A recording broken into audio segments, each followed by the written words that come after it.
It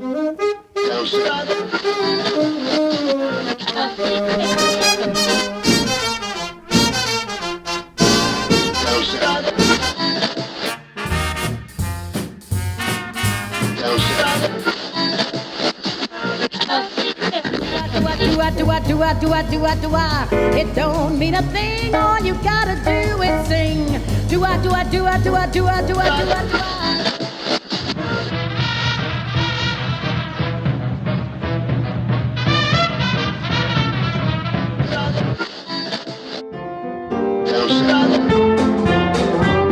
You're flying through here. The music goes around and around. Whoa, that comes on here. Welcome, welcome, welcome. Willkommen. Bienvenidos, Caribou. Welcome to Hermlinville Swingtown Calling. This is James broadcasting out of Halle an der Saale, Germany.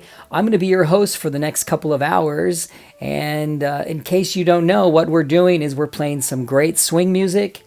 We are learning about some jazz and swing legends. We have something called Swing Academy. We are following the story of the Swingin' Hermlins. If you don't know the story about the Swingin' Hermlins, it's a really fantastic story, and I invite you to look deeper into what's going on in Berlin. The Swingin' Hermlins is a swing band. They've been broadcasting live from different venues, mostly from their living room, on social media since March the 15th. They're approaching 145 consecutive days of live stream broadcasts. It's really an amazing story, and we'll talk a little bit more about that in a little bit. Just some housekeeping. If you'd like to get in touch with me, you have comments about the show, you have suggestions, you would like to recommend a subject for a future Swing Academy, to make a request or some kind of a dedication, reach out to me. My email address is james.udall@jsmradio.com. That's james.udall, udall, at jsmradio.com. I promise I'll respond to every email that I receive. So later on in the show, what we got on tap is we have part 2 of our exclusive interview with band leader and pianist for the Swingin' Hermlins, Andre Hermlin. Very interesting. About another 20-25 minutes of interview that we couldn't fit in last week. Also, we have an exclusive interview with guitarist Jack Latimer. A very interesting story about an Australian guitarist that came to Germany and made his way to Berlin and is now playing lead guitar for the Swingin' Hermlins. And finally, we have our session this week of Swing Academy, which is featuring the career of jazz legend Jelly Roll Morton. He was actually recommended as a subject of Swing Academy during my interview with Jack Latimer. I did a little bit of digging on this character, and he is very, very interesting. It'll be a fascinating session of the Swing Academy. So I hope you stay tuned for that. And last but not least, we'll have an interview with a member of Hermlinville. So I hope you all stay tuned. We've got a lot of ground to cover in the next 2 hours, but I think we can do it, and I think we're going to have a lot of fun. And you know what they say, time flies when you're having fun. So I think this 2 hours will breeze on by. So stick with us. You have made it to Hermlinville Swingtown Calling, and this is JSMRadio.com, and my name is James.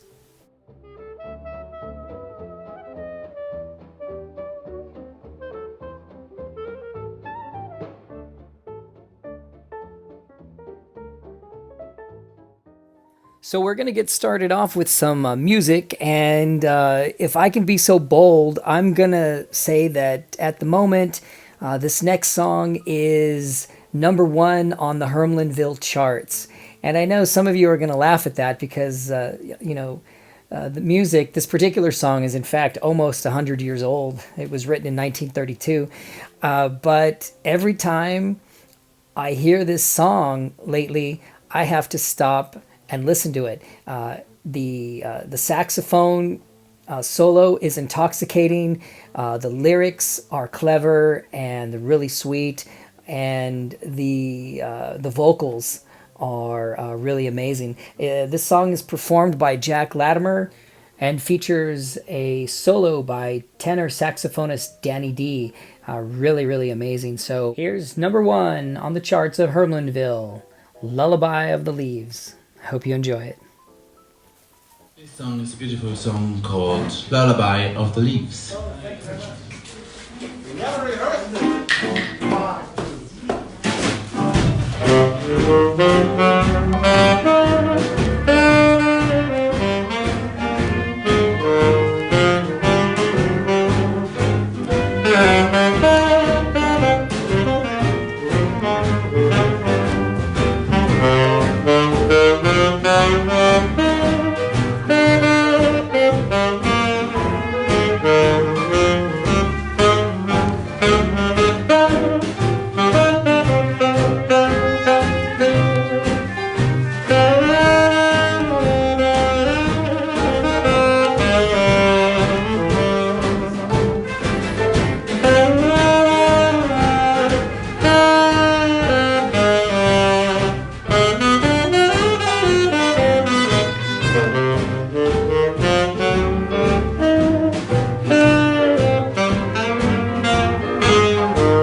Skies can caress me with a million eyes, sing me to sleep, lullaby of the leaves.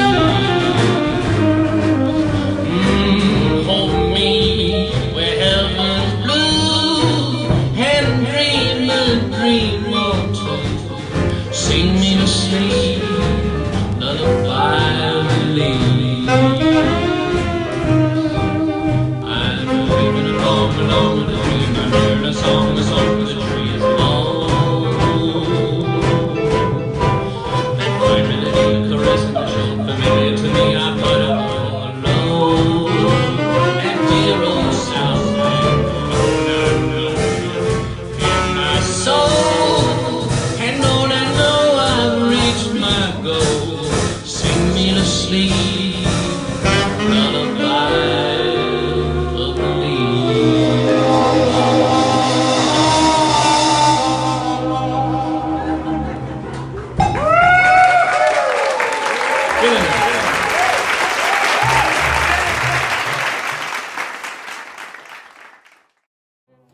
So if anybody out in Hermanville would like to recommend a different song for the number 1 on the charts of Hermanville, please feel free to email me. My email address, you can reach me again, is james.udall@jsmradio.com.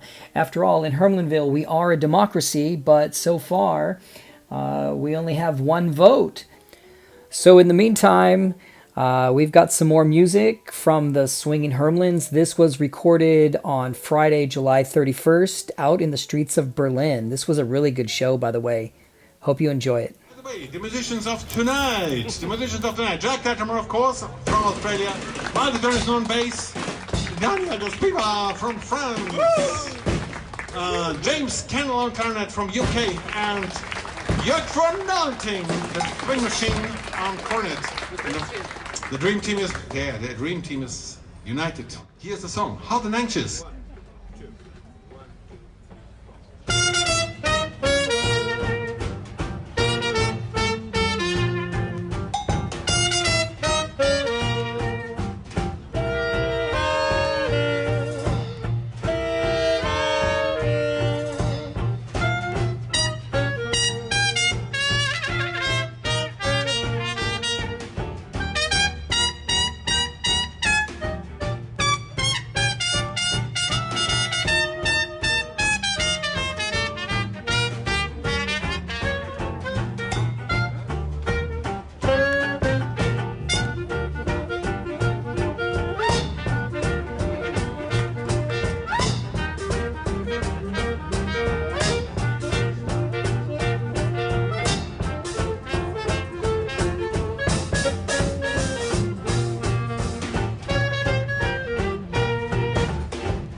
has really made us sweat.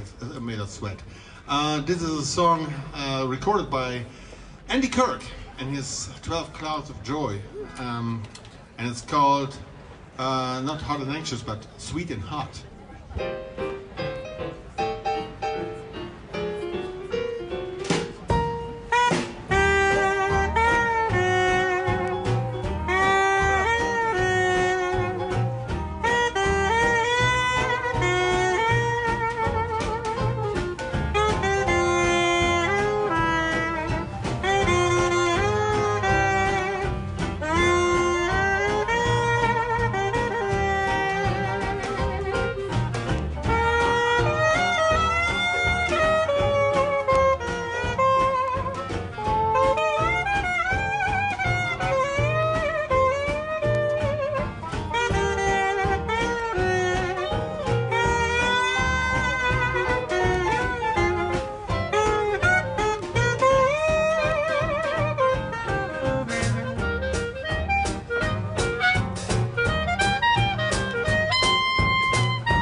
Here comes Ain't She Sweet?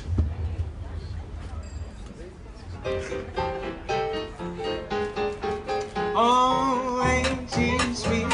She walking down the street and ask you very confidentially. Oh, ain't she sweet? Ain't she nice? Look over once twice. Ask you very confidentially. Oh, ain't she nice? I cast an eye in her direction. Blow me a line. Oh, perfection. Yes, let me repeat. Oh, just think that's we need. And ask you very confidentially, ain't it sweet?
she's sweet, and walking down the street, asking very confidentially, ain't she sweet, ain't she nice, oh, once or twice, and asking very confidentially, ain't she nice, I'd cast an eye in her direction, oh, me and my, so I look like perfection, I beat all this really, ask very confidentially, ain't she sweet?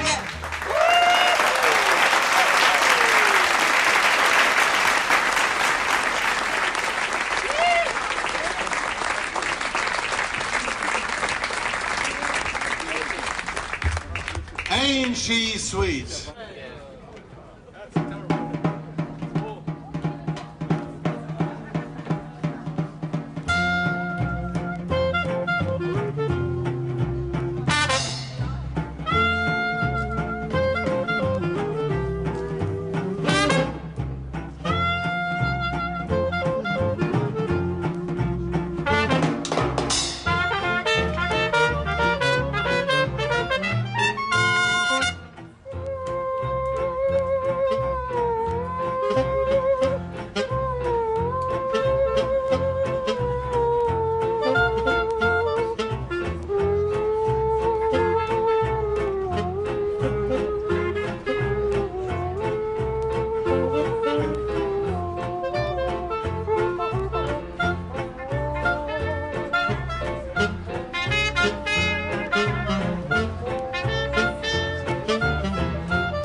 This is really something because it's Lucky Melinda and Sister Rosetta Tharpe. And our swinging sweetheart, Rachel! Shout, sister, shout!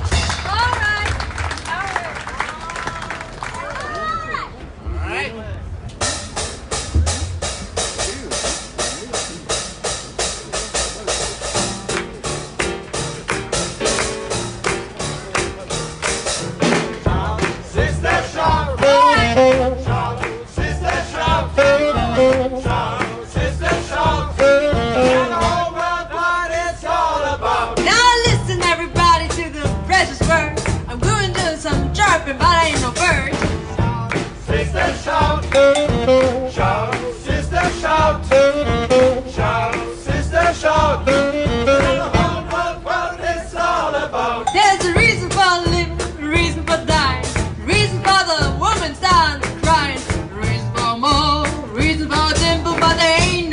reason for a man to be simple. Shout, sister, shout. Oh yeah. Shout, sister, shout. Tell me more. Shout, sister, shout. Oh yeah. Oh, what it's all about. There's a way to be brilliant, there's a way to be a fool. The way is go to heaven, observe the golden rule. The way to get a sweetheart, a way to get a wife. The day you quit me, brother, that's the day you're gonna die. Shout, sister, shout. Tell me more. Shout, sister, shout. Tell me more. Shout, sister, shout. Tell the whole world what it's all about. There's a reason for a mountain, a reason for a hill, a reason for the woman starts crying ill. Ain't no rolling, ain't gonna start. There's a reason for the man's gonna swing. Shout, sister, shout. Tell me more. Shout, sister, shout. Oh boy. Shout, sister, shout. Tell me more. And the whole world what it's all about. Shout, sister, shout. Shout, sister, shout. Shout, sister, shout. And the whole world what it's all about.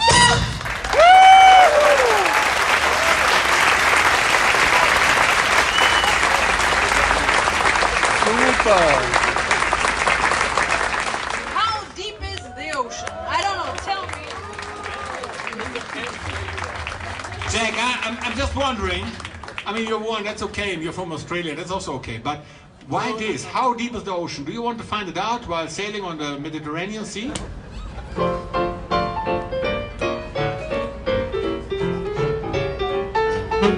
How deep is the ocean? How wide is the sky? How much do I love you? I'll tell you no lie.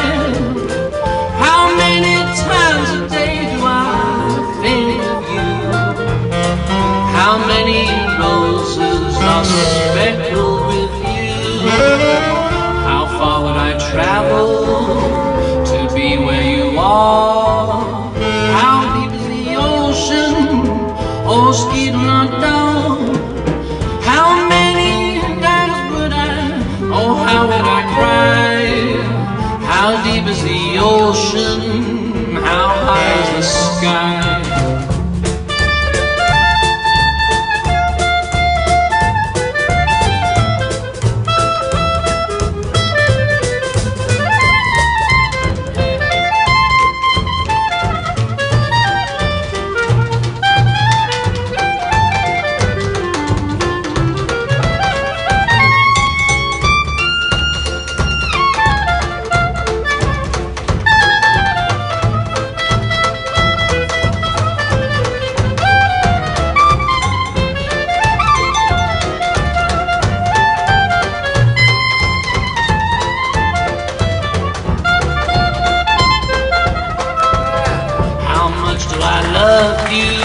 I'll tell you no lie. How deep is the ocean? How high is the sky? How many times a day do I think of you? How many roses are speckled with you? How far would I travel to be where you are? How far is the journey from here to the stars? And if I ever lost you, how hard would I cry? How deep is the ocean? How high is the sky? Pretty nice. Well. Jack, we're going to miss you. Yeah, Jack, we are going to miss you. For those of you who don't know, Jack will be taking a small hiatus from performing with the Swingin' Hermlins until after the 31st of August. He'll be on a cruise ship sailing through the Mediterranean. Oh, what a terrible chore that sounds like, Jack. If you're listening, I hope you're having a great time and you're getting some sun and having some delicious adult beverages. So, what we've got coming up in the next moment or two is part 2 of our exclusive interview with Andre Hermlin. This was a lengthy interview. We were on the phone for about an hour, and this part of the interview covers kind of his early start in music. You know, it fills in a few of the blanks about his childhood and how he grew up. He talks about the fall of the Berlin Wall. The discussion gets a little bit political, but we come full circle and we finish up about music. So stay tuned for part 2 of the exclusive interview with Andre Hermlin.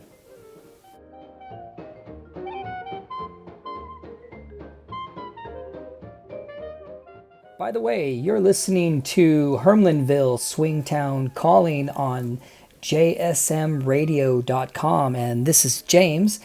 And, you know, some of you might be wondering how you can support this band, and the easiest way to do that is to go to bandcamp.com and buy their latest album, their latest digital album, which is called The Music Goes Round and Round. It's a wonderful CD. I've listened to it numerous times.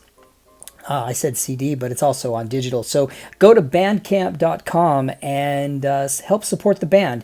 It's only €18, and your money will go directly to keeping this band going. You know, the challenge with the COVID-19 situation at the moment for bands is that they cannot perform live at most venues. When you hear the Swingin' Hermlins recorded live and you hear applause, they're actually performing on the street, and they've got a top hat asking for, you know, donations from the people on the street. But their online audience, Hermlinville, the citizens of Hermlinville, and their online audience, and if you're listening to the show, they really need all your support. So please be generous.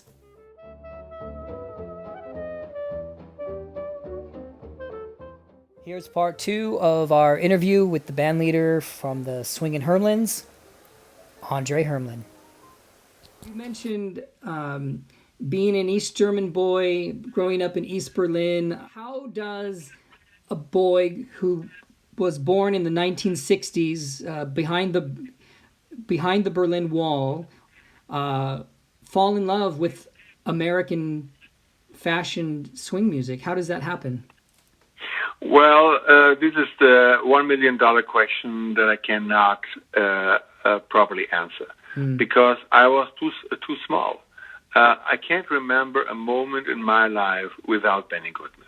It's strange. It's like if I would ask you, how was it when you started drinking and eating? Mm-hmm. How could you answer this question? You couldn't. Right, yeah. It was always there. So the music was always there.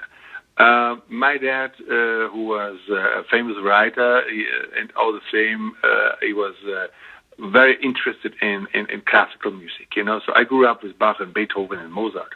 However, the few jazz records my dad was playing occasionally, obviously, turned me into this thing and made me fall in love.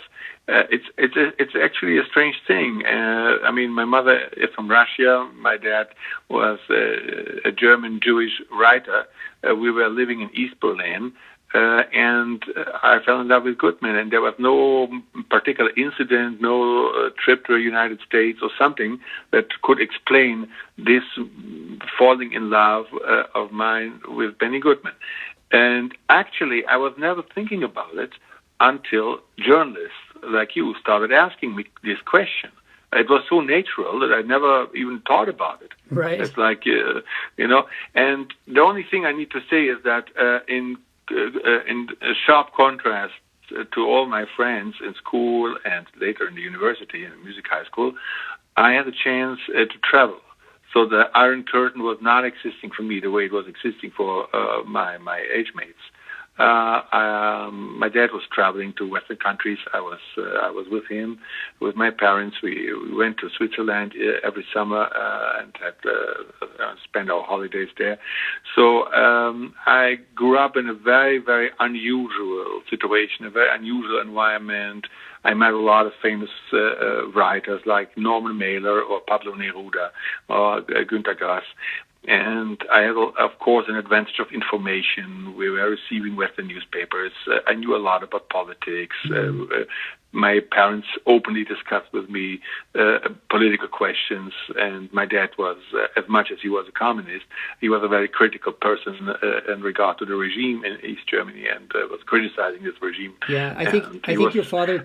So I grew up with all these things, and this internationals. I never considered myself being an East Berlin boy or a GDR youngster, so I was never feeling that way. This was not my self-definition of who I am.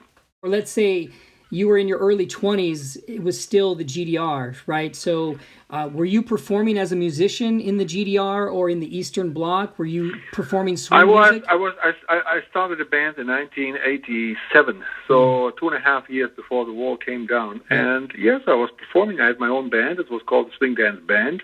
4, 5, 6 people. We started as a quartet and steadily enlarged the personnel.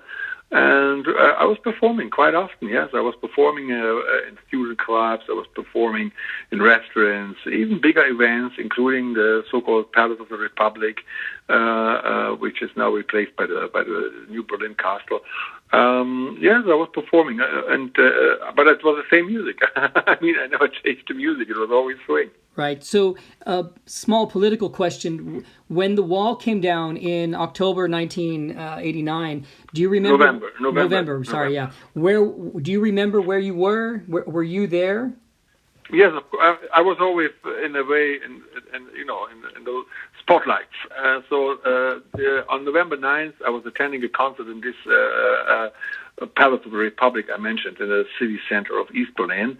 And rumors had that there's something happening at the borders. And I went over to the Palace Hotel, the Palast Hotel, on the other side of the street. And a friend of mine was playing there with his band. And so I had dinner.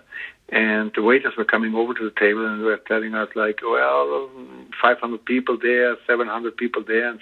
And then at around 10 o'clock, we decided to go there and see. So, and we went to the Invalidenstraße, and there was a long queue of cars and a lot of people screaming there. And I remember asking one of the officers, if I go there, can I return? And he said, yeah, no problem, you can. Mm-hmm. And then after waiting another 20 minutes and much closer to the wall, I asked another, I think he was a colonel even, a lieutenant colonel of the East German border guard, and asked him, is it possible to get back if I leave now? And he said, I don't know, I can't promise you anything. We're getting different or alternating all the time. And when we passed, every ID got stamped. And looking at it, I realized that they had stamped my passport picture. And I got very nervous, and for a reason, as I came to know much later, because there was an order for like half an hour to stamp the pictures of everyone who was leaving East Germany, and to make sure that this person is not coming back. So I still have this idea of mine with this stamp on my passport picture.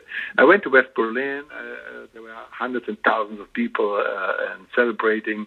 And then I went back. I tried to get back to East Berlin, which was quite difficult because of all the cars streaming from east to west.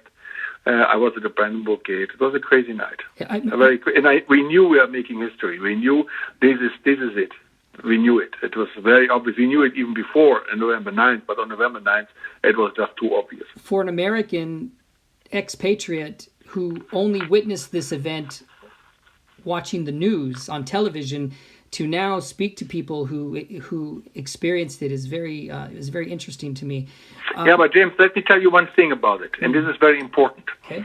You know, the experience the East Germans went through in fall 1989 is of very great importance at the situation now, because we had been living in a regime protected by nuclear weapons, by police, military, secret service, and the Russians. Right. And within days, this regime crumbled, collapsed, and disappeared. Mm-hmm. And the lesson we have taken from this, that nothing is for granted. People who grew up in the United States of America or even in the western part of Germany didn't have this experience. So they feel that the political and economic system they're living in is granted and will exist forever. No. Which is a very big mistake. It is a mistake. Correct. It happened once. It can happen again. For sure. And this is actually what we are facing now, because the destruction of the economy will be followed by the destruction of the social welfare system, and finally of the system as such. And only with the difference that this time we cannot be reunited with somebody or something.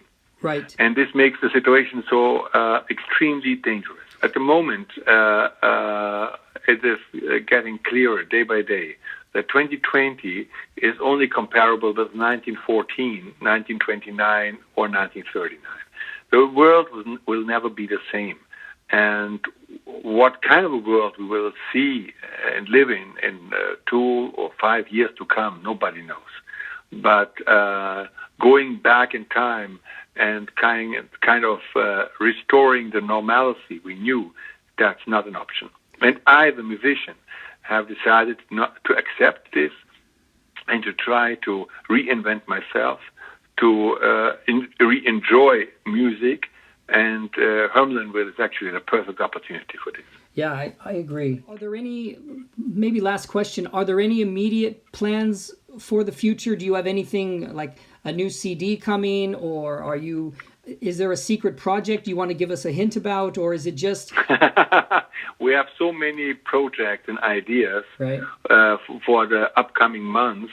We'll be talking another half an hour if I would disclose them. And of course, I'm not going to do this because I feel that we should surprise the citizen of Hermlinville. Yeah, for sure. There will be certainly a new CD released in most probably September, early October, with more music, more musicians. We have included more musicians in the Swinging Hermlins, as you know. We are working on another project we are going to talk about shortly. Also, there will be concerts, unless we will face a total lockdown in the country. But we all understand that if there's a total lockdown imposed on Germany in September, October, November, we will face the total collapse of the economy in the country. I'm not convinced yet that the government is taking this risk. However, we don't know.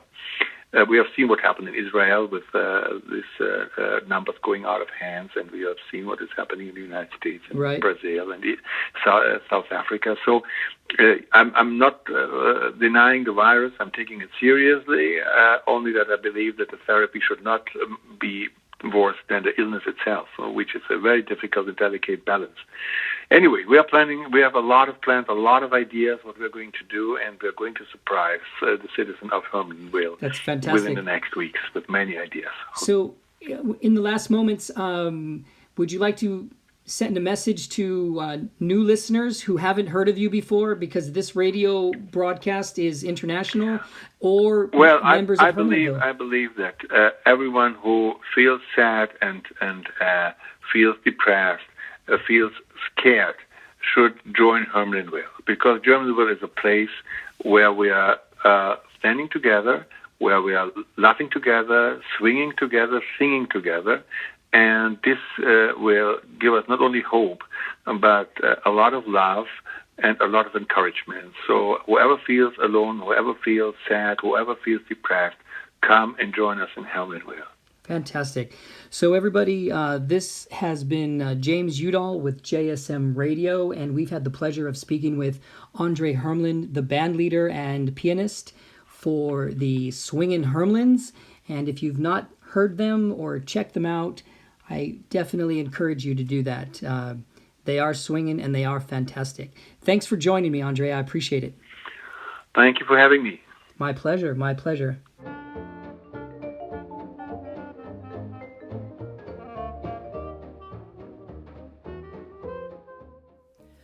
So you heard it from Andre. They are coming out with a new CD, a new digital album, sometime maybe September or October. So we look forward to checking that out. That's not too far away. And remember, you can pick up their current digital album on the website bandcamp.com. So please support this band. They're working really hard. And if I didn't mention it at the top of the show, they've been performing every night on live stream social media.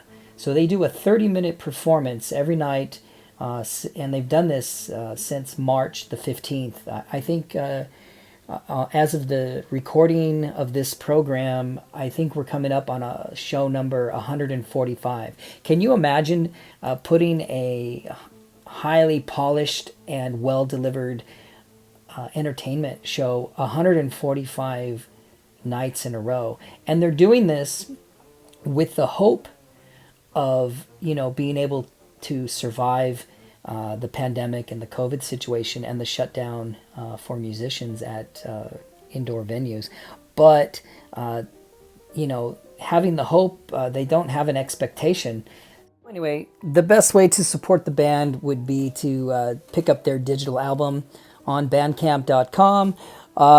If you'd like to watch the nightly performance, that's easy. You can, if you're a subscriber to Facebook, you can find the Facebook page of Andre Hermlin, and he spells his first name Andrej, last name Hermlin, Andre Hermlin. Find his Facebook page, and every night at 7 p.m. Berlin time, they perform live on social media for 30 minutes. It's really a fun show. You should check it out.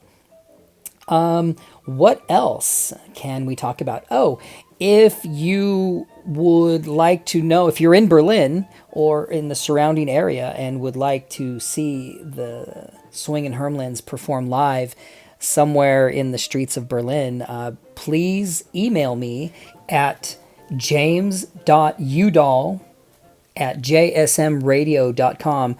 Let me know the day or the date that you're looking to see the Hermlins live in the streets of Berlin, and I will respond.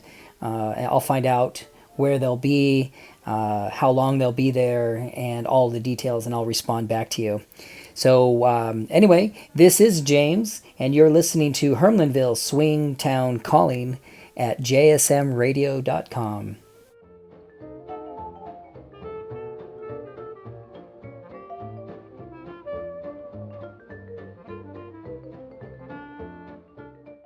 All right, so we're going to continue on with some music. This next number is a fun little piece. It was recorded in the Wohnzimmer on Monday, August the 3rd, and it was first recorded by Sidney Bechet in 1941. It's called Egyptian Fantasy. Again, it's really fun. I hope you like it. 1, 2, 3.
After this feat of the Egyptian fantasy, ich hoffe, die ägyptische Fantasie wird James O'Dell zum Schmelzen bringen und ihn verwandeln in James O'Dell, so wie wir ihn kennen. Morgen mehr dazu.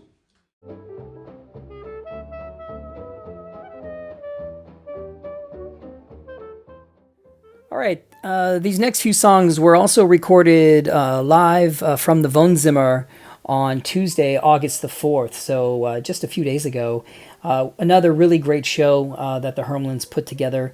For those of you who don't speak German and you don't know what Wohnzimmer means, it means the living room. And why are they recording from the living room? Well, because they can't perform live anywhere else, except outdoors and on the street.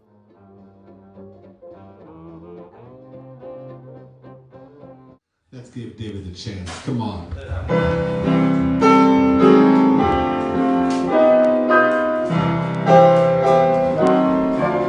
I've flown around the world in a plane. I've set up revolutions in Spain. On the North Pole I've shouted, still I can get started with you.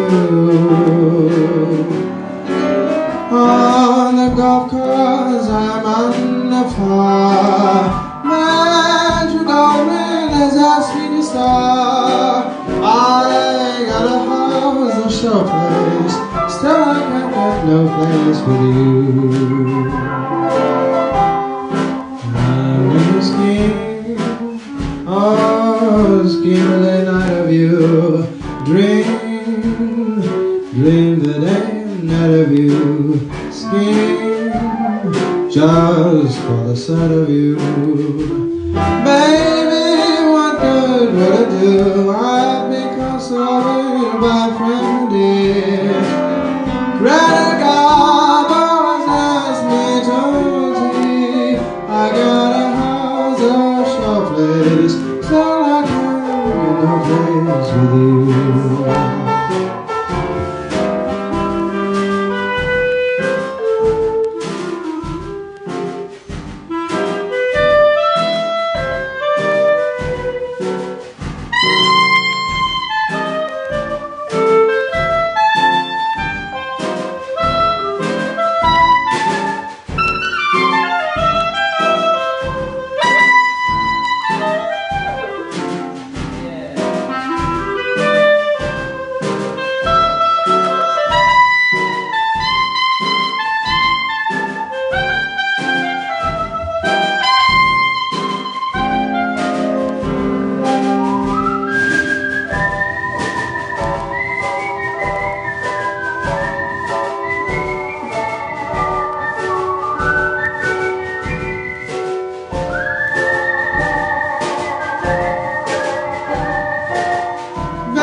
Hey, stay with us after this next set of music because we have our exclusive interview with jazz and swing guitarist Jack Latimer. So that'll be exciting. So just stay tuned. It's coming up just around the corner.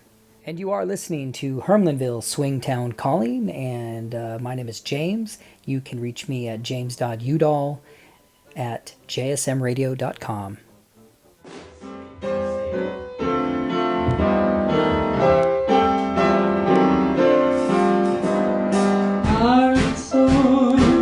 I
gotta dream on.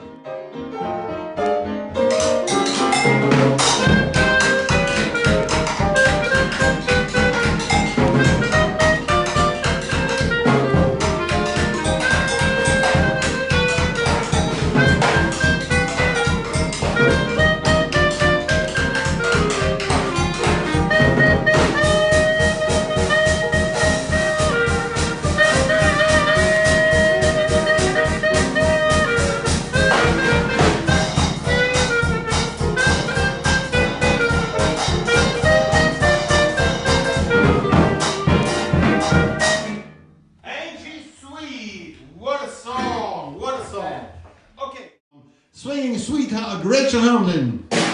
All the things you are.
Here we come with the exclusive interview with jazz and swing guitarist Jack Latimer.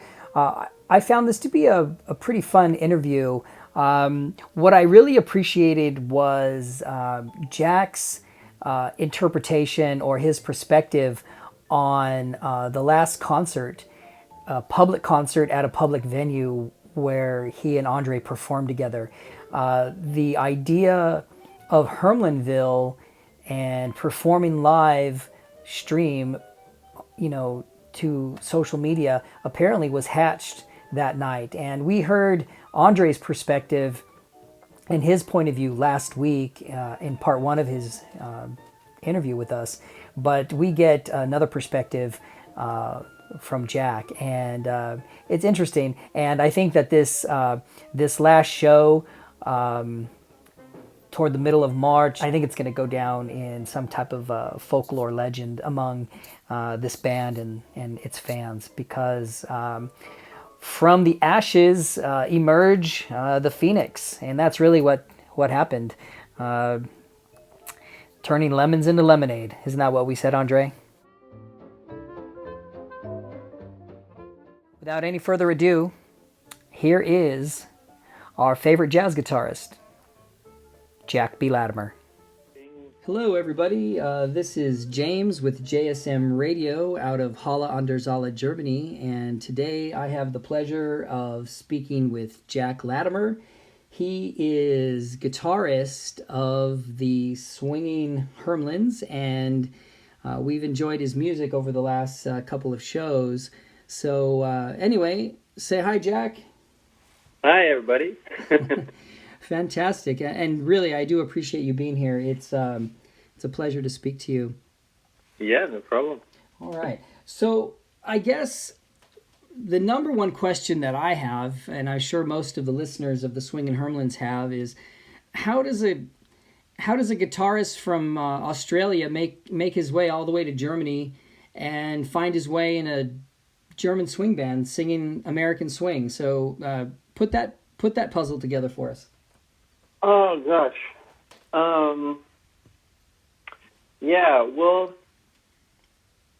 So I came over here about 5 years ago. I came over here with my then girlfriend, and we were originally in Dresden because she wanted to learn German. But yeah, we kind of split up, and I ended up in Berlin, and I kind of, back in Australia, I was a postman, and I've been playing a lot of music, but over here I was mostly busking and just trying to play with the local bands, and I realized I could actually support myself playing music in Germany, even just street music. And so I said to myself, like, what the hell? Why I may as well just try to stay here for as long as I can and do the thing that I kind of wanted to do in the first place. Right. Whereabouts in Australia do you hail from? Well, it's funny, actually.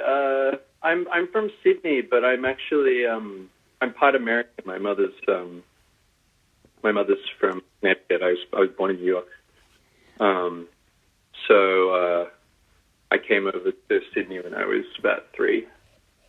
But I've been living in Sydney my whole life, more or less. How long have you lived in Berlin?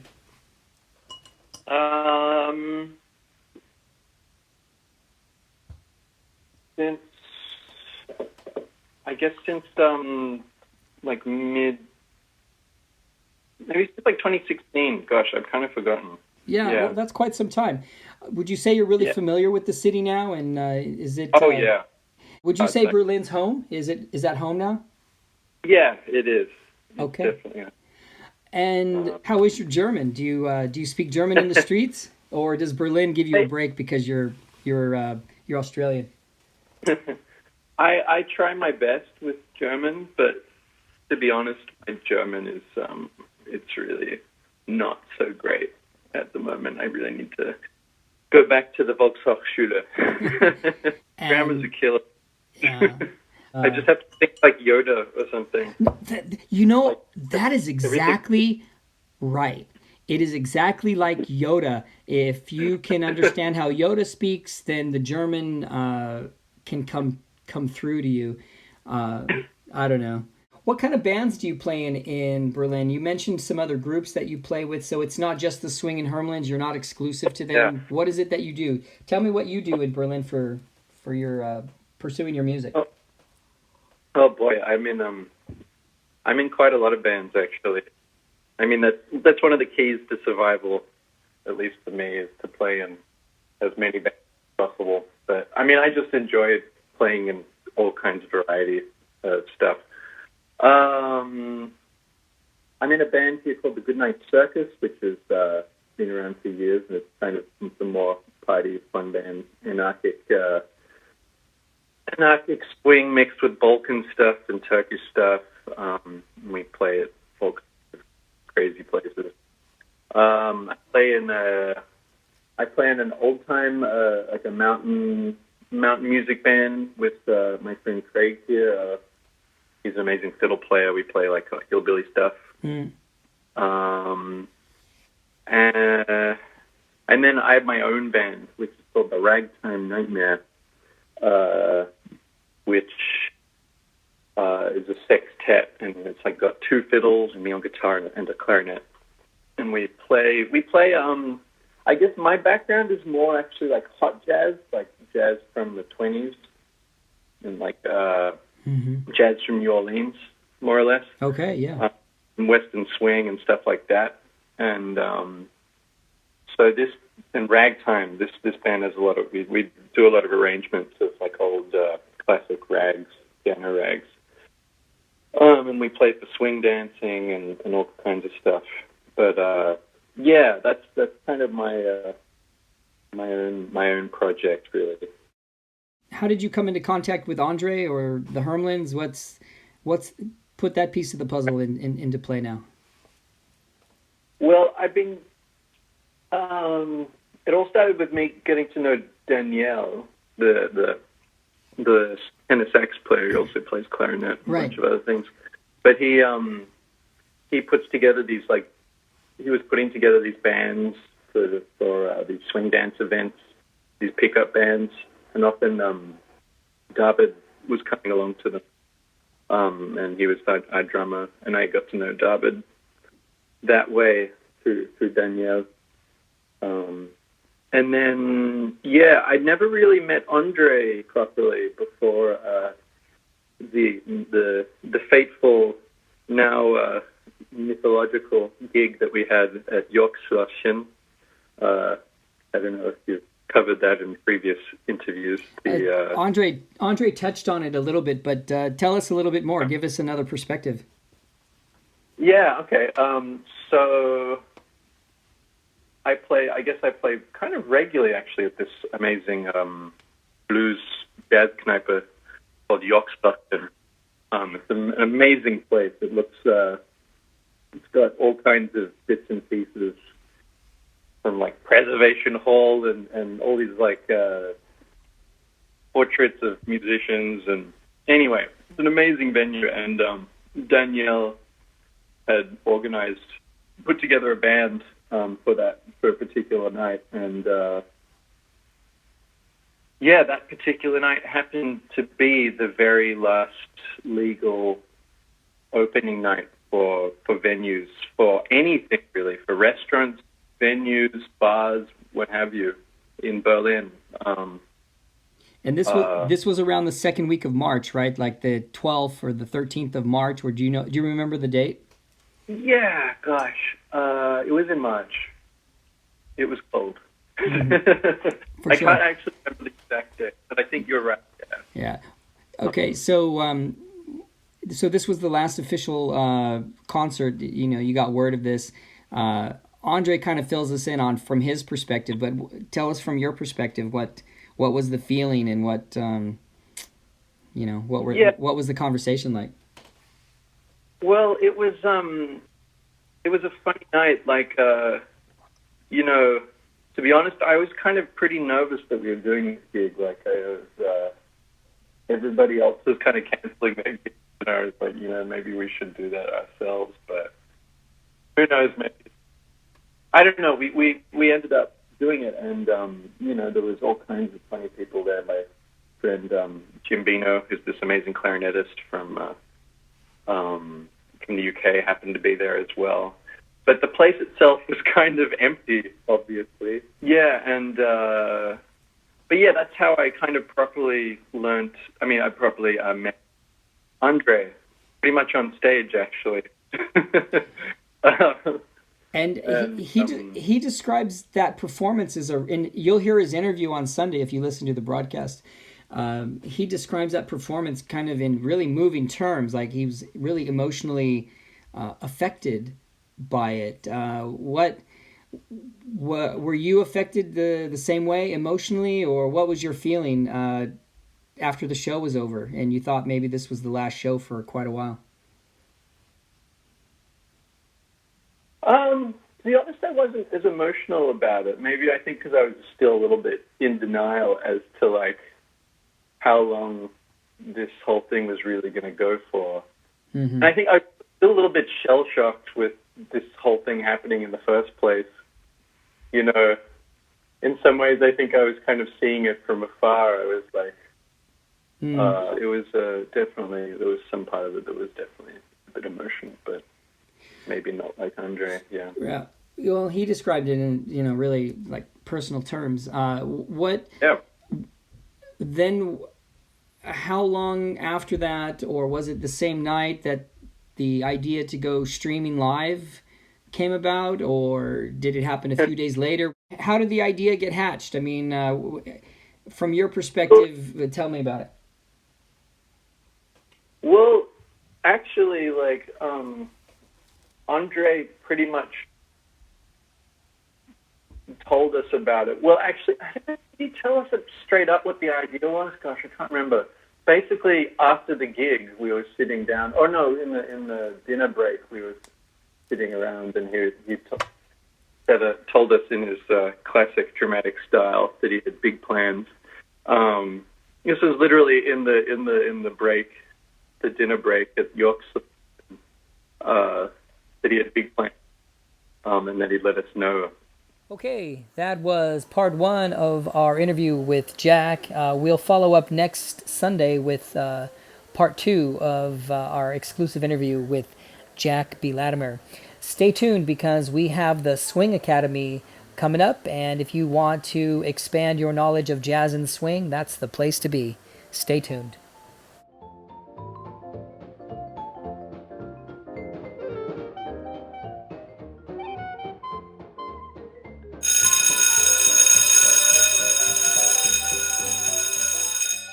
All right, boys and girls, that is the sound of the bell, and you know what that means. Class is in session, and we are about to begin this week's installment of the Swing Academy. Boy, I can't wait. What we're going to do in Swing Academy, just to remind you, is we're going to explore the careers of some of the major legends of jazz and swing. What we hope to do is to go deep into the music, to expand our knowledge of jazz and swing, the genre of music that we all love, and hopefully come out of this weeks, months, or maybe a year or so down the road and have a much broader but deeper, deeper is the key, a deeper amount of knowledge about this genre of music. So without any more hesitation, we're going to get into the career of the jazz legend. His name is or was Jelly Roll Morton. He is reputed to have invented, can you imagine? He is said to be the inventor of jazz. And, without jazz, you don't get swing. And without swing, you don't get bebop. And then, the rhythm and blues and the rock and roll doesn't come. So all of this is related. So if some of you in my younger audience are out there saying, why do we care about these old guys? Well, without these older guys, the music you listen to today would be completely different. So spend the next 15 or 20 minutes with me.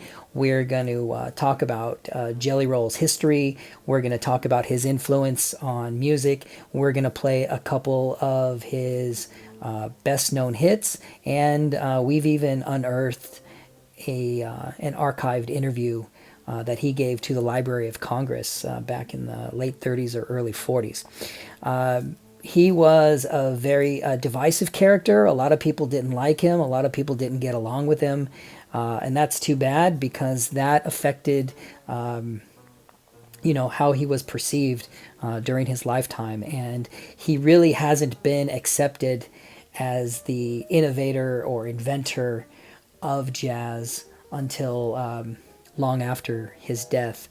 What's interesting is that, somebody who is regarded as the inventor, innovator of jazz, he's buried in Los Angeles in a very nondescript cemetery. There's no headstone. It's just a small plaque on the ground with his name. It's next to a tree. The tree looks like it's been growing for a long time, so maybe the tree started out as a sapling and it's been growing. So maybe the tree is his headstone. But if you went to that cemetery, there would be no way for you, by looking for some big, grand monument, statue, some type of memorial to Jelly Roll Morton, you're going to be disappointed. You're not going to find it. So here we go. Jelly Roll Morton, inventor of jazz. Well, I'll tell you, as I can understand, my folks were in the city of New Orleans long before the Louisiana Purchase. And all my folks came directly from the shores, or not the shores, I mean from France. And as long as I can remember those folks, they never was able to speak a word in American or English. Of course, I guess you wonder how the name Morton come in. By the name Morton being an English name, it wouldn't sound very much like a French name. But my real name is Ferdinand Lamont. My mother also married one of the French settlers in New Orleans out of a French family.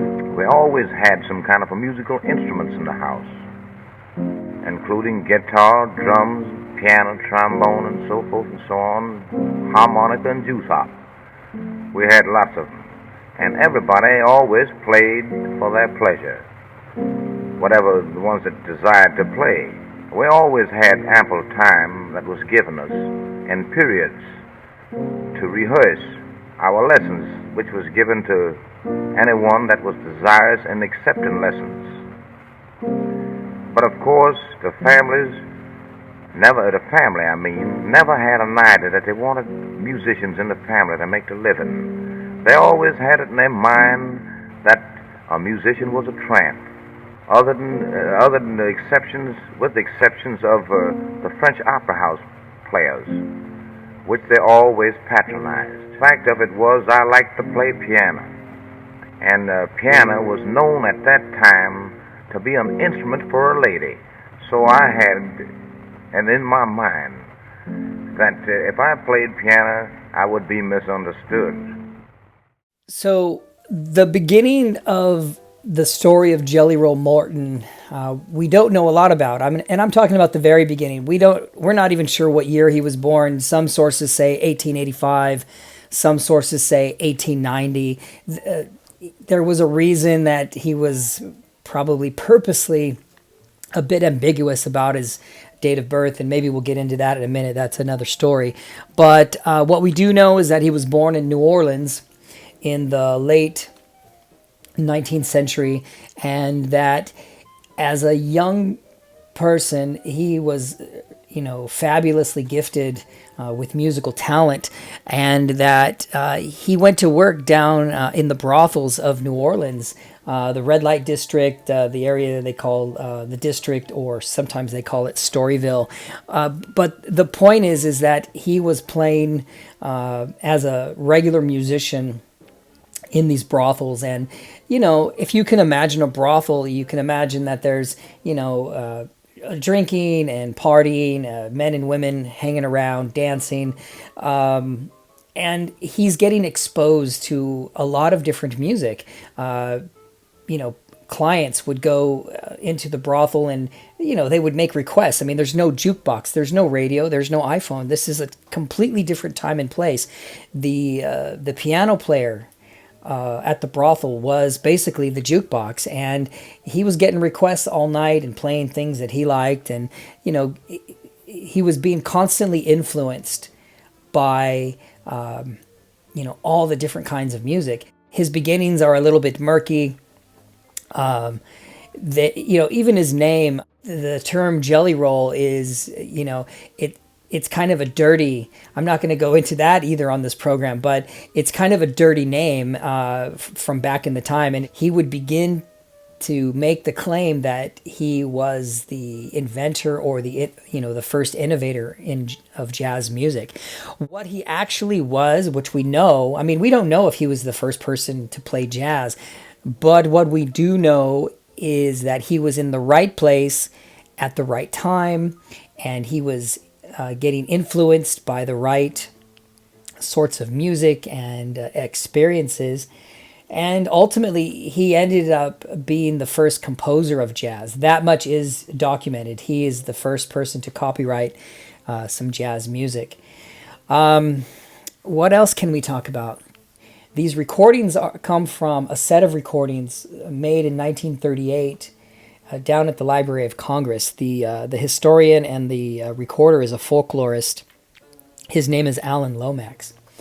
And Alan, kind of by happenstance, came into contact with Jelly Roll in 1938 and thought that Jelly Roll would be a good subject for, an interview to document, the person who's claiming to be the innovator and the inventor of jazz. I mean, that would be a pretty interesting interview, right? So, what intended to be a short little interview ends up being, I've read somewhere between 8 to 10 hours of recordings of Jelly Roll talking about his history and the music scene in New Orleans in the early 1900s, and how jazz kind of spread from New Orleans to St. Louis to Chicago and so forth. If you want to really get a full understanding of who Jelly Roll Morton was, I really invite you to listen to these recordings. They're widely available. The point is that by 1938, Jelly Roll Morton's definitely become a has-been. 1938, he is a has-been. There's no other way to put it. By the 1930s, his style, it's kind of looked at like, well, corny. They actually called it corny. So the next portion of these Library of Congress interviews are of Jelly Roll. There's some excerpts, and he's talking about his early influences, which came from the city of New Orleans. He's talking about how the first jazz arrangements which were then called hot arrangements. There was no word for jazz. The word jazz had not been invented yet. He talks about an incident that happened to him up in St. Louis. And he talks about how the parades of New Orleans were huge influences on him and on jazz. So take a listen, and these are very interesting, so enjoy. After 1902, the hot idea was arranged. Of course, they had another hot style before. It was, I would say, what you call ragtime, the kind that you start to playing at a certain tempo, then you increase and you increase and you increase. You don't do it deliberately, but you increase due to the fact that there wasn't a perfect tempo set for that kind of a music. Well, the first hot arrangement that ever was in existence, and I've played most all the popular tunes throughout the country, including the marches, was about the year of 1912 in St. Louis. First went to work at a club there. A fellow by the name of George Reynolds was playing piano. At that time, I kind of figured I was a pretty good singer, which it was way out the way, but I figured it anyhow. And I had a way that I'd never play in any city until I heard all that was there played. The fact of it is, I had been in St. Louis from time and again, but they had a lot of newcomers. So I'd taken a job as singing. And when I'd taken the job singing, I tried to correct George Reynolds, the pianist that was playing for me. Instead of him trying to stand correction, he wasn't an able musician, and he couldn't read at all. He criticized me and demanded that I should play for my own self. I was a bit angry, so I told him that I could play for my own self, and I would. And it seems to be George Reynolds' main object, to crush me. And I needed the job very bad, and my intention was to stop him from trying to crush me. So after I played for a while, they brought the music around, and I started playing the music. And then they started to try to test me, because there was a bunch of new fellas that didn't know me. The first hot arrangements were made right along that time. I picked up a clarinet out of a band, a brass band, and I picked up a trumpet out of a brass band and fixed up the guitar and a mandolin and myself in drums. Well, I would write down any kind of a tune at all, any popular tune. I think there's a tune out, Crying Just For You, around that time, and it was one of the tunes. I don't remember offhand it, but all the popular tunes, I knew them. And we even jazzed at that time Ich Schnitzelbach, a German tune, because we had to play that a lot. And I made the arrangements for these things because we didn't play them to suit me, and I told them if they played what I had down on the paper, they would be playing exactly as I wanted them to play. I've been playing in bands all my life. My first instrument was a guitar. I played... You didn't know trombone? Oh, yes. My first instrument was a guitar. Then later I played drums. I played what you call, at that time they call them trap drums. That was one man beat two drums. They played in New Orleans.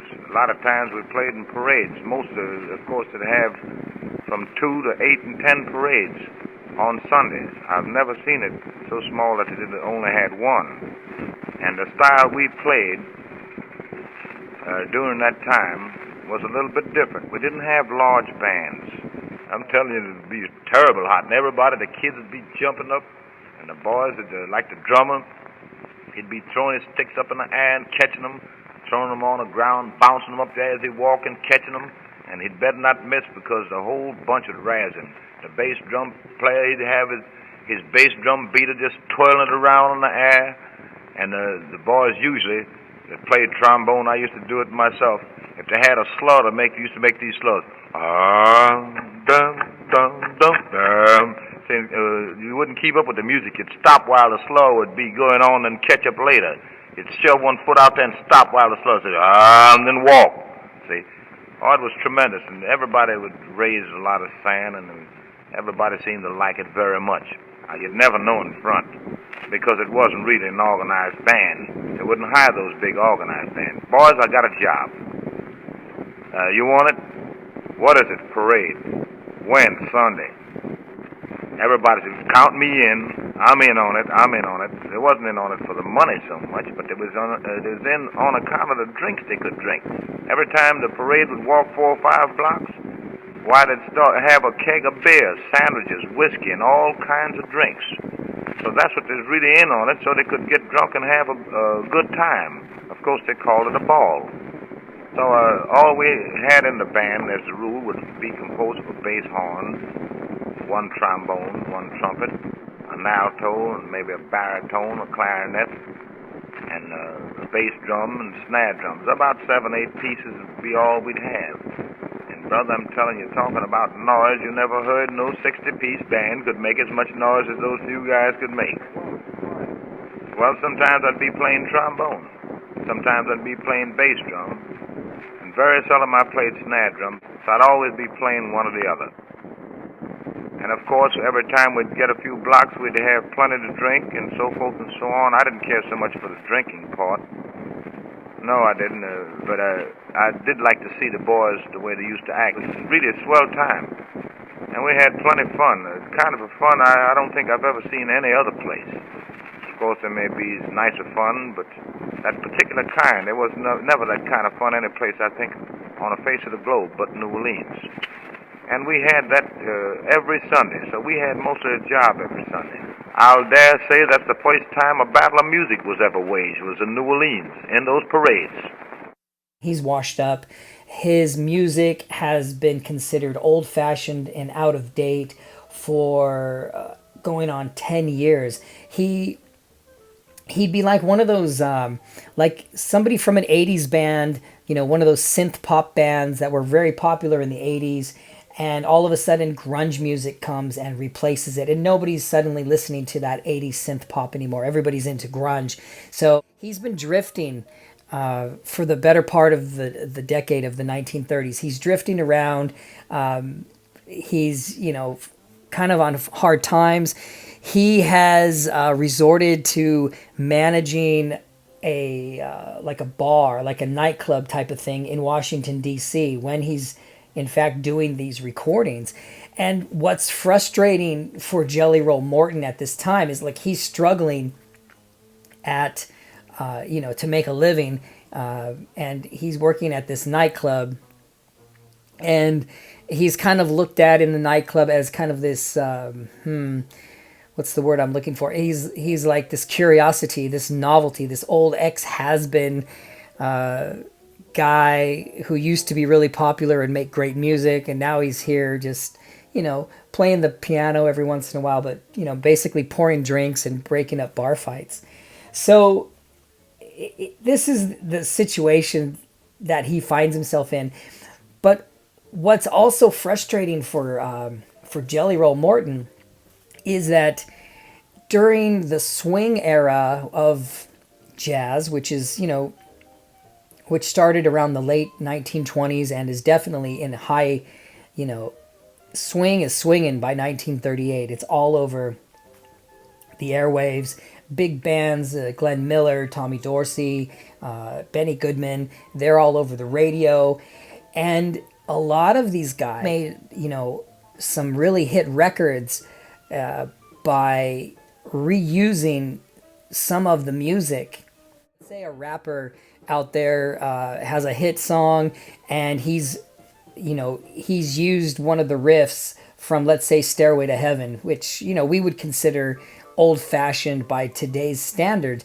But this is what's happening in the 1930s. Jelly Roll is seeing a lot of his music be repurposed into modern interpretations of jazz, which we're now calling swing. And these new artists are making huge sums of money, having huge hits, and Jelly Roll Morton's not seeing a penny of it. Due to racial issues at the time, he wasn't able to join like the Music Writers Guild. I can't think of the initials for it right now, but I think it's ASCAP or something like that. But the point is, his music is basically unprotected. And so by 1938, and he's doing these interviews, he kind of comes into it with a chip on his shoulder and what he wants to get out of the interview. I mean, the Library of Congress wants what it wants. It wants to document, jazz history and one of the founders of jazz. But Jelly Roll wants out of it recognition that, he is the seminal, innovator of jazz. The recordings are just fantastic. I mean, he's playing music while he's talking. He's drifting into different chords on the piano that kind of suits the story. And if you allow yourself, while you listen to these recordings from the Library of Congress, they are really intoxicating. They're spellbinding. He is absolutely a fantastic storyteller. Now, one of the things about Jelly Roll is that his reputation is that, he was a bit of an exaggerator, a braggart. He may have been the inventor of jazz, but none of his contemporaries wanted to hear that. I mean, jazz was a thing that was occurring in the New Orleans scene, and there were different guys. I mean, Jelly Roll wasn't the only guy playing at a brothel and soaking up all the different musical influences. It wasn't like that. New Orleans was a thing. It was its own matrix. It was a unique environment or incubator for music. So just because Jelly Roll was the first to record or to compose jazz music, and that's documented, that doesn't mean that he was the actual first player of it. I mean, it's just the first. He's the first one to write the music down. So he pissed off his contemporaries. They thought, well, shut up. I mean, we're all from New Orleans. We're all from the same places. We grew up in the same neighborhoods. We went to the same bars, honky tonks, and brothels. And here you are claiming you invented this stuff. I mean, he pissed people off, and that was one of the reasons why I think when there was an opportunity for maybe him to get back into music when jazz was morphing into swing and to big band, they were sampling his music, taking his music and repurposing it. But because he was this unpopular guy, I mean, nobody really gave him a thought. And that's how it was, why everybody just went any place that they wanted. Many times you would see some of those St. Charles Avenue bunch right in one of those honky-tonks. They was around, they called themselves slumming, I guess, but they were there just the same, nudging elbows with all the big bums. And I'll go so far to say that some of them were even lousy. You would meet many times with some of those fellas that was on the levee. I've known many cases where they'd take a louse and throw on another guy that was dressed up to get him in the same fix that they were in. Oh, it was a funny situation. Do you remember any of the stuff that they sang, Charlie? On the levee? Yeah. Well, you sing something. I'm a levee man.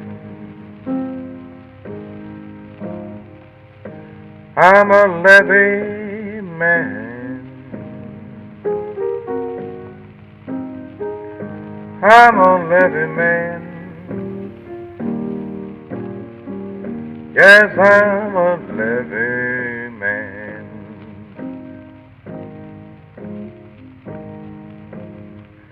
I said, Captain, Captain, let me make this trip.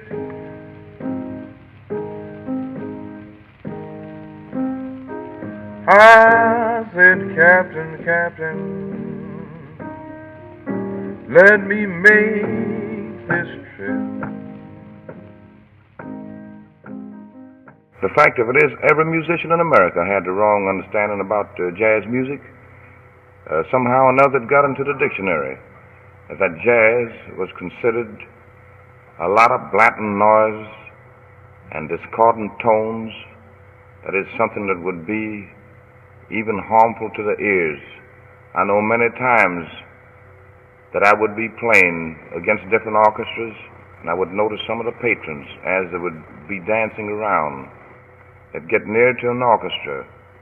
Of course, I wouldn't permit mine, so I'd be a little more careful in that. They'd get near to an orchestra and they'd hold their ears. I heard a very funny fellow said once in the colored dance, that fellow blows any louder, he'll knock my eardrums down. Of course, you got to be careful of that. Jazz music is based on strictly music. You'll have the finest ideas from the greatest operas, symphonies, and overtures in jazz music. There's nothing finer than jazz music because it comes from everything of the finest class music. Jazz music is to be played sweet, soft, plenty rhythm. When you have your plenty rhythm with plenty swing, it becomes beautiful. To start with, you can't make crescendos and diminuendos when one is playing triple forte. You've got to be able to come down in order to go up. If a glass of water is full, you can't fill it anymore. But if you have a half a glass, you have an opportunity to put more water in it. And jazz music is based on the same principles.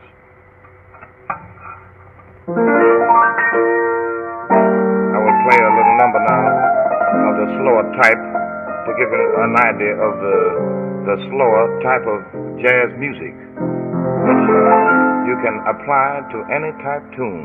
That depends upon your ability for transformation.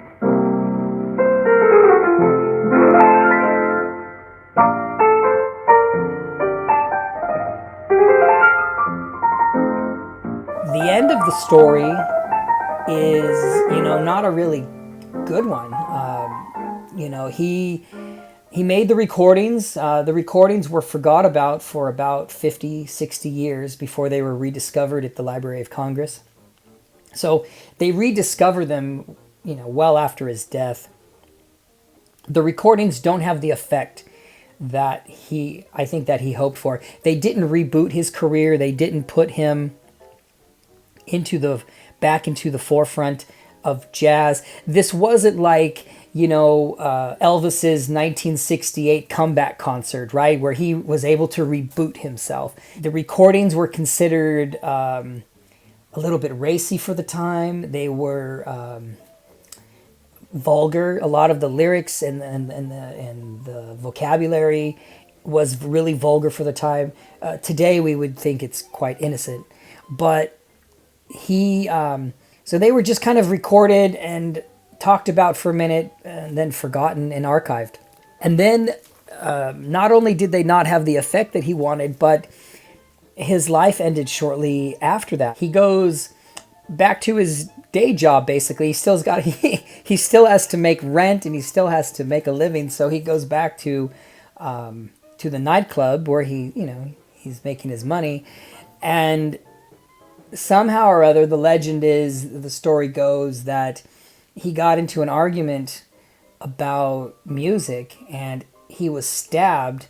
He got in an argument and basically turned into a fight and then was stabbed in the back and in the head with a knife at the nightclub. And he got poor medical treatment at the time.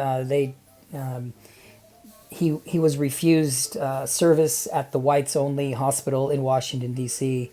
They had to take him further to a black-only hospital, and he basically got poor treatment. He recovered from the injuries, but he had lifelong, for the rest of his life, he had complications. He had breathing issues, developed asthma, from what I read, and really couldn't live a functioning life without being completely out of breath and without feeling still the after effects.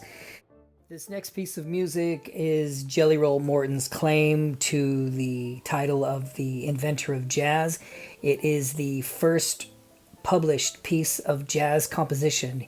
It was first published in the year 1915, and it was written by Jelly Roll Morton, and it is called Dr. Jazz.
All right, this next piece is another claim that can be made by Jelly Roll Morton to be the innovator or inventor of jazz.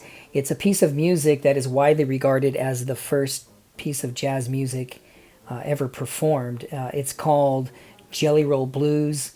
It was first performed on the record anyway in 1910. It was first published in 1915. So this is the Jelly Roll Blues, and we begin again in the 1938 interview with Lomax. And Jelly Roll starts out by telling us how he got his stage name, Jelly Roll Morton. It's not to be believed, but it's just a whimsical fantasy. And I think he was trying to keep it clean. So anyway, here it is, the Jelly Roll Blues, 1910.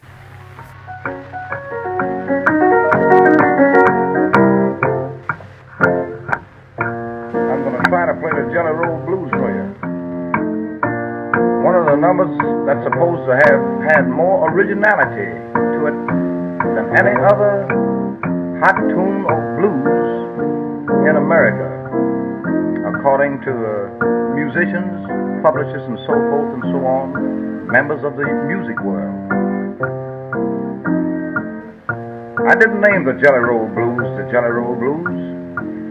It was named by the people of the city of Chicago.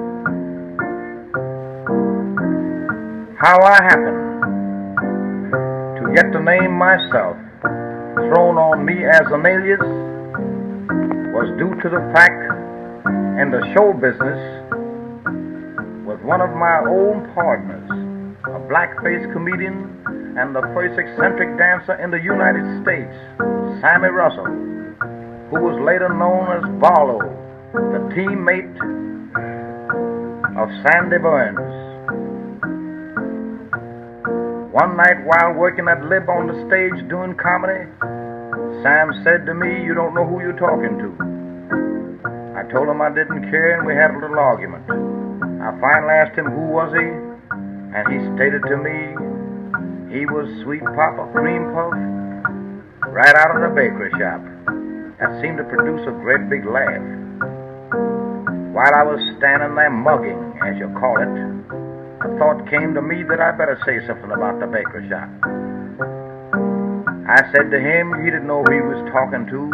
He finally wanted to get acquainted, so he asked me who was I, and I stated to him I was Sweet Papa Jelly Roll with the stovepipes in my hips, and all the women in town was dying to turn my damper down. What do you mean by saying you had stovepipes in your hips? Well, stovepipes, I don't know. It was one of these kind of things, you know, very warm, hot hips. So the people automatically named it.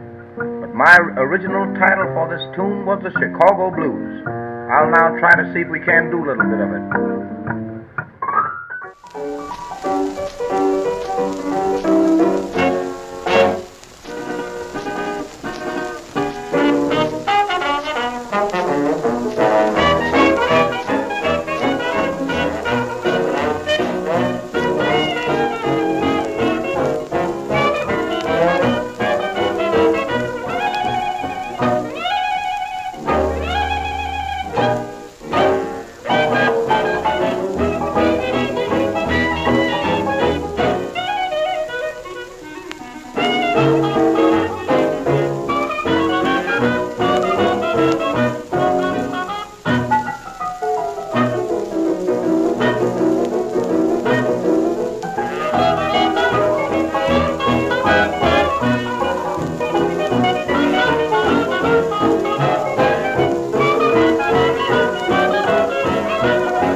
finally, we have a song that Jelly Roll Morton claimed to have written way back in 1905. He didn't record the copyright on it until the mid-20s, but ironically, even though it was a pretty big hit for Jelly Roll Morton, it was a smash hit in 1935 for Benny Goodman, and it's called King Porter's Stomp. It's a really interesting piece, and what I've done is I've kind of married these two pieces of music together, Jelly Roll Morton's version and Benny Goodman's version. So you'll first hear Jelly Roll Morton and the original version, and then the two pieces are interwoven together. You can hear like the jazz version, and then the swing big band version, and then it goes back to the jazz, the hot jazz version, and then again to the swing big band version with Goodman. And then we finish up with the rest of Benny Goodman's version. But you can really see the in these two songs, in the way that they've been put together, how the transition from jazz to big band and swing took place. And they were just subtle changes, but enough to really make a difference. And really...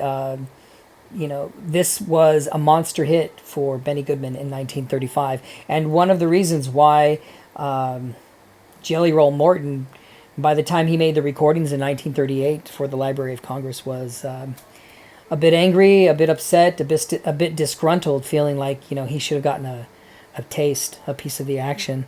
So anyway, here we go.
All right, class, that's the sound of the bell, and that means that class is dismissed. And the question I'll leave you with, and you can definitely email me what your thoughts are about it, was Jelly Roll Morton the inventor, the innovator, the first one to discover jazz?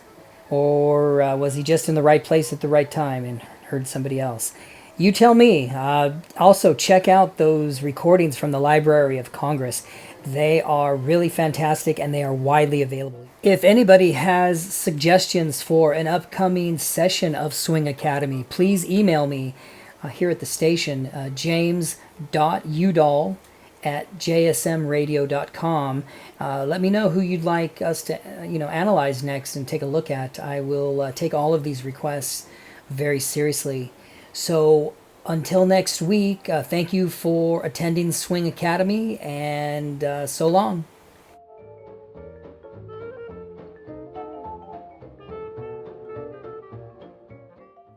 Okay, stay with us because coming up we have the bit of our broadcast called Hermlinville Calling, where we will interview a member of the Hermlinville community.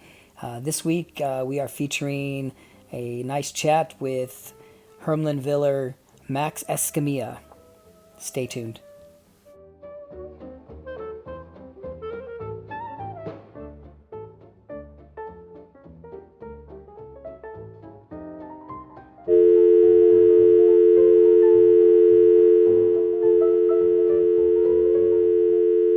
Let me see if I can get Max's number here. Where did I put it? Okay, here it is. All right. Hopefully Max will be home. He lives all the way in Oxnard, California, so I think this will be a long distance calling from Halle an der Saale, Germany. Okay, it's ringing. It's ringing. I don't know. Maybe he's not home. We'll give it another minute. Okay, hello, Max. This is James from Hermlinville. How are you today? Say hello. Hello, everybody. How you doing?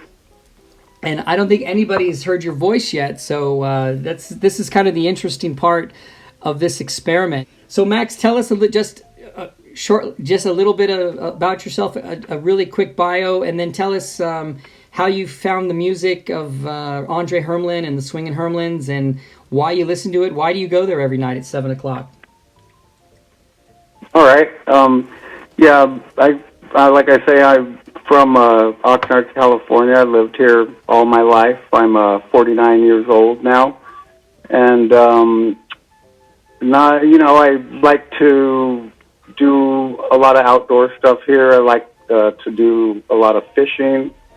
I'm lucky enough to own a boat. I go out to a local lake here. I like to do some tournament fishing and stuff like that. So that's kind of a passion of mine. Another passion of mine is music. So growing up, I got to know some jazz music and some swing music through my dad.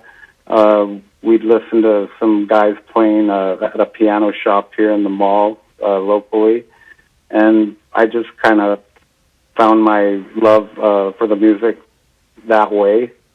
And as far as the Hermlins go, I originally found them through Instagram, actually, with David first. So I wasn't on Facebook originally for the first probably month of shows.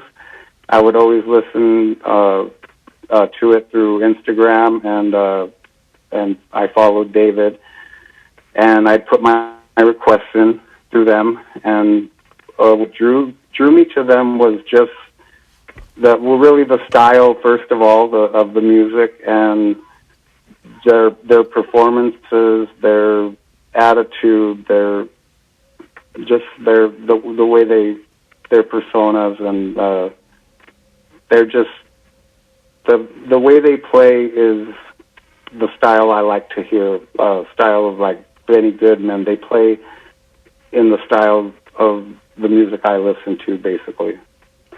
they deliver this polished performance. It really is highly. Don't you think it's highly polished? It's well delivered. What do you? What's your take on the way they project the show?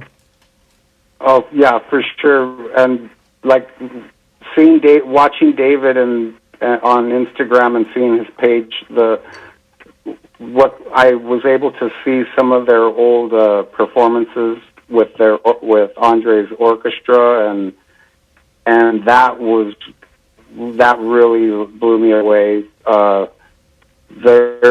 The style they play, like, I love Glenn Miller, and they played a lot of old Glenn Miller stuff, and they even have vocalists who really sound like the old Glenn Miller band. And so that, first of all, caught me. And then the way it transferred into just having that kind of sound come out of a living room, and the way, I mean, just everything's on key, everything's on point. The way David dances, the way Rachel's voice, the way she belts out some of these songs. Right. It's just, yeah, it's incredible, pretty much. Right. Especially coming out, like I say, coming out of a living room. The way they deliver the show is, to me, part of the story, because to do that day in and day out, I mean, you and I are talking, I think tonight is going to be the 145th consecutive show. I could see somebody putting a show together and doing it on Facebook and do 30 minutes, and it's well delivered and well polished. Maybe doing it a second night, doing it a third, why not? 10 days, sure. But to do it for 145 days with the promise that it's going to continue, to me, that's the incredible part of the story. What's your take on that aspect of their story? That they're now approaching 150 consecutive nights with no end in sight, and the promise to continue. Yeah, Andre's commitment to doing these shows every night, it's really unbelievable. I mean, in this day and age, for somebody to keep to their word it seems a little rare, but I mean, he means what he says, and I can't really compare it to really anything I've been involved with or seen. Knowing the amount of effort that has to go into this, and they come up with a set list every night, a different set list, they rehearse. It really is a finely produced show. It's on the level of something like Johnny Carson or something like that. Like, every night they did a show, but every night it was produced well, and it was a very good show, right? They thought about it. They had screenwriters, they had joke writers. You had to plan. They just didn't show up and turn the cameras on, and then here was Ed saying, "Here's Johnny," and then Johnny did his thing. I mean, the beauty of it, the beauty of, like, Johnny Carson, was that they made it look like it was that easy, right? It was just, oh, hey, I'm going to invite some friends to interview at my desk, and I'm going to tell a few jokes, and here's old Doc with his band, and he's going to play some music. They made it look easy. And so what I guess I'm saying is that the Hermlins make their production look easy, like this is just normal. Yeah, for sure. And I think it gets taken for granted because they make it look so easy. Mm-hmm. It's weird because when I would ask at first, when I would request songs from David, he would he'd message me back and be like, "Oh yeah, we'll play that like tomorrow," and I'm like, okay, so they just know this song and they're just going to play it tomorrow. Yep. But come to find out is like they had to rehearse. They had to get it together, rehearse the song first, and then play it. I guess almost the next night. So I don't know what all that entails, but I know it can't be easy to do. And yeah, no, it's not. But on the other side of that, I met Rachel. And the other Hermlins about a week ago, and I asked her. I said, "Well, Rachel, I mean, how many songs do you know? I mean, what's your repertoire?" And she looked at me straight with a straight face. She says, "I can do about 5,000 songs." I said, "What?" I said, "You can do." I said, "You're like a walking, talking karaoke machine." And she says, "Yes, I'm a karaoke machine." And I thought that was real funny. The quality of the players, I'm sure, makes it a little easier. I mean, right? I mean, you have Jorg, you have James on the clarinet, you have Daniel. I mean, Andre's master on the piano. So really, I mean, I'm sure it is hard, but then again, these guys are kind of masters at what they do. It looks like, at least. So. For sure, you're there most every night. You know, at 7 p.m.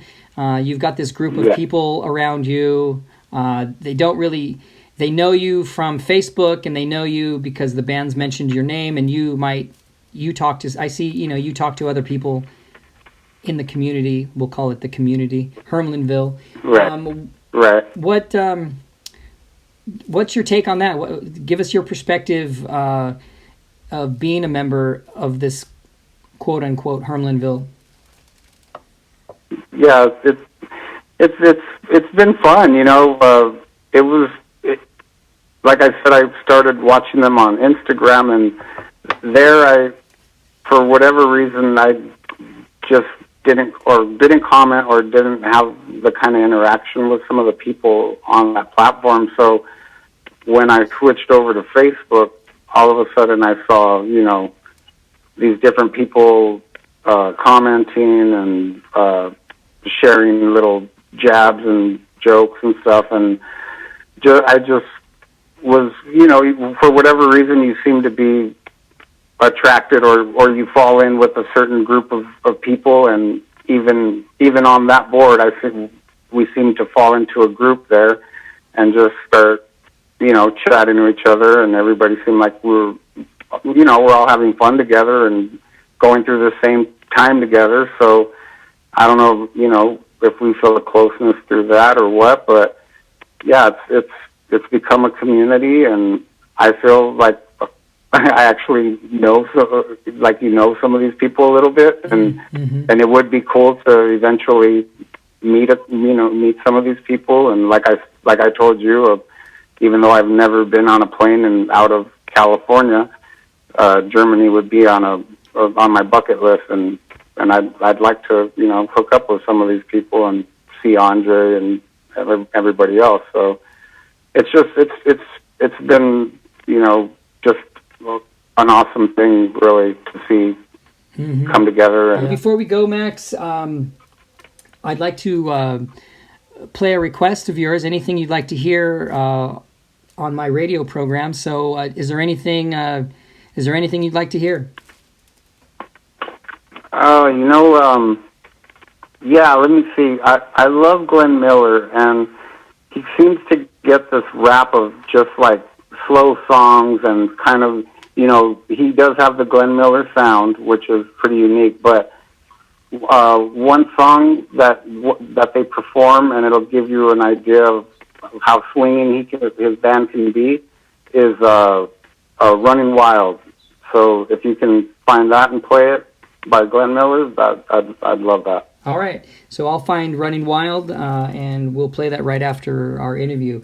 So, all right, Hermlinville, this has been James at JSMRadio.com, and we've had the pleasure of speaking with Max Escamilla from California, and he is a very prominent citizen within the Hermlinville community, and it's been our pleasure to speak with you, Max. Thanks for joining us.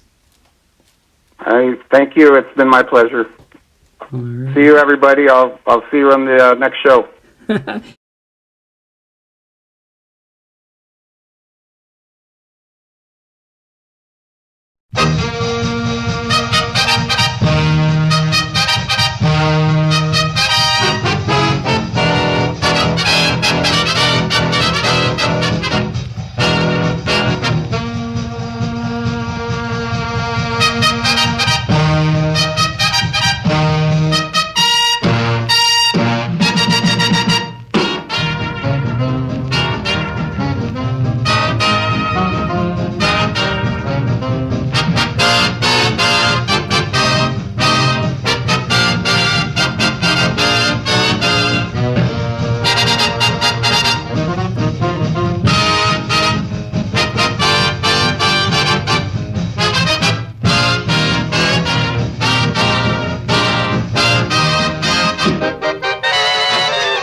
That was for you, Max, and I hope we can get together when I visit California in October, so I look forward to meeting you.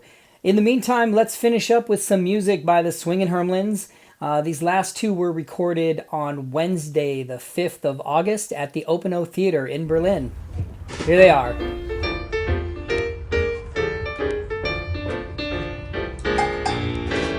You have plenty money, 1922. You let other women make a fool of you. Why don't you do right, like some other men do? Get out of here and give me some money too. You're sitting down, what's about? You ain't got no money that will put you out. Why don't you do right, like some other men do? Get out of here and give me some money too. If you had prepared 20 years ago, you wouldn't be wandering out from door to door. Why don't you do right, like some other men do? Get out of here and give me some money too.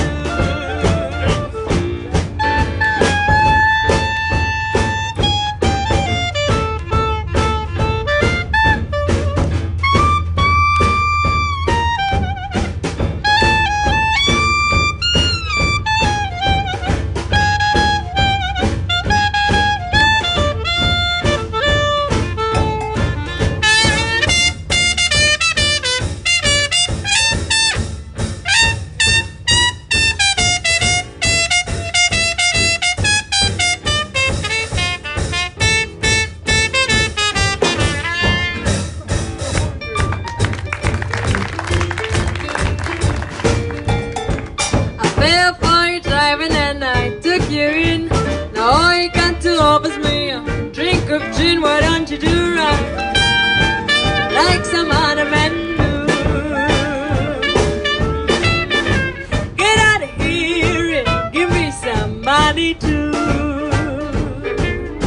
Why don't you do right, like some other men do?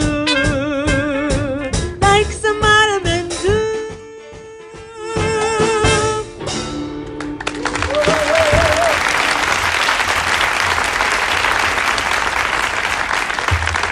Why don't you do right? Was ist heute schiefgelaufen mit der Nummer 2? Renate, Karin?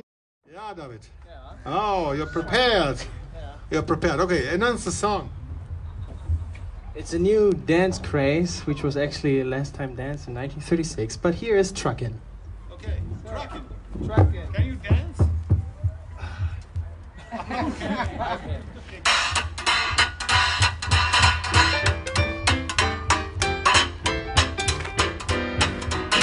We had to have something new with us to do way up in Harlem, so everybody's trucking. Oh, as soon as the news got round, the folks downtown way up in Harlem saw everybody trucking. It didn't take long before the hi-hats were going in park and you in all over town. You see them shuffling, shuffling, shuffling around. It's without the grumpy grace, warm embrace, all up to Harlem now.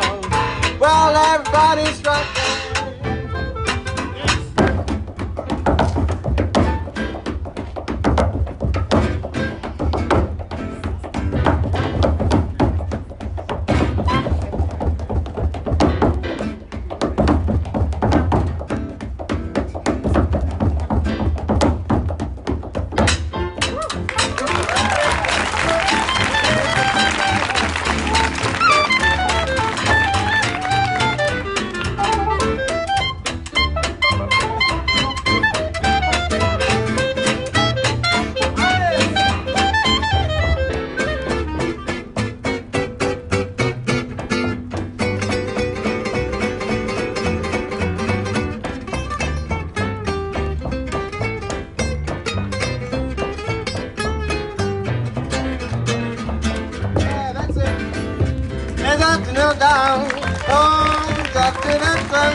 You see them shoveling, shoveling, shoveling down. It's spread like a forest blaze. Off the grid, all around to Harlem now. Everybody's talking.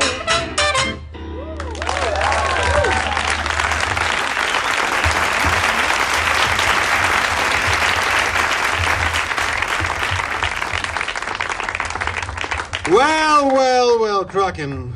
I can't dance. No, I can't. I never did. Ja, der größte Zauberer der Welt kann eigentlich alles.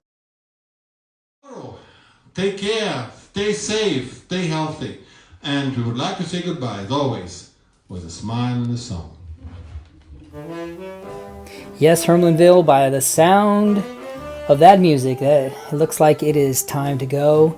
But I wanted to thank you for spending the last couple of hours with me here and enjoying the best of Hermanville and the Swing Academy. I invite you all to come back next week. I will be here next Sunday at 8 p.m. Berlin time, and that's 11 a.m. California and 2 p.m. on the East Coast. So there's only one thing left to say, and I think you know what it is. So let's keep swinging!